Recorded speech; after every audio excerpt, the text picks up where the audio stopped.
안녕하세요 여러분, 용닥터입니다. 제가 오랜만에 또 코로나 영상을 올리는데 방역이 처음으로 4단계를 가고 거의 또 일주일 넘게 하루에 1000명 이상의 확진자가 계속 나오는 시점에서 방역에 정말 관심이 많은 의사의 입장에서 우리나라 이 방역 조치에 대한 제 생각과 앞으로 이 코로나가 어떻게 흘러갈지 제 생각을 한번 전달을 드릴 건데, 어느 시점부터 이 확진자가 확 늘어나면서 거리두기를 굉장히 좀 바짝 쪼우고 있어요. 이제 6시 이후에는 사람 만나기도 어려워졌고, 헬스를 하시는 분들은 러닝머신 뛸 때 속도도 제한되고 발라드를 들으면서 쇠를 들어야 되는, 지금 영국이나 미국을 보면 두 나라 다 이제 코로나랑 상생을 하겠다는 스탠스를 취하고 있어요. 두 나라의 공통점이 백신 접종률이 굉장히 높죠. 유로 2020을 보더라도 관중들이 노마스크로 정말 떼지어서 응원하는 걸 볼 수 있고, 미국 같은 경우도 이제 여러 사람들이 즐길 수 있는 파티도 열리고 있고, 제 미국에 사는 친구 인스타 피드를 보더라도 여러 사람들이랑 마스크 없이 거의 코로나 이전으로 돌아간 느낌의 그런 피드를 볼 수가 있었어요. 델타 변이다, 람다 변이다, 계속 이런 변이 코로나가 나오고 있는데 조심해야 되는 거 아니냐, 왜 이렇게 영국이나 미국인들은 미개하냐 라고 생각이 들 수가 있어요. 근데 이 두 나라들은 접종률이 높은 만큼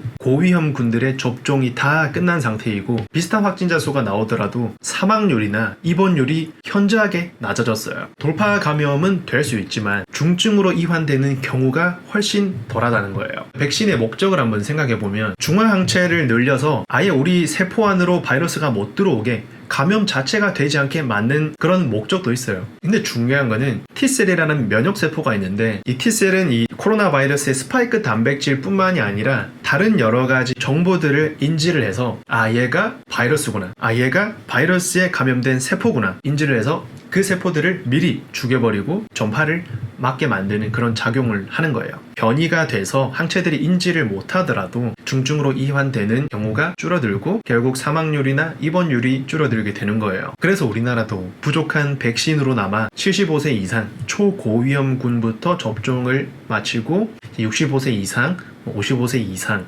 위험도가 높은 순으로 접종을 하고 있는 거예요. 하지만 우리나라는 아직까지 백신 접종률이 미미하기 때문에 이렇게 오후 6시 이후가 되면 친구들이랑 헤어져야 되는 거예요. 그래서 우리나라는 아직까지 코로나에 대해서 정말 조심을 해야 되고, 이 고위험군을 위해서라도 조금 경각심을 아직까지는 가질 필요가 있다고 저는 생각이 들어요.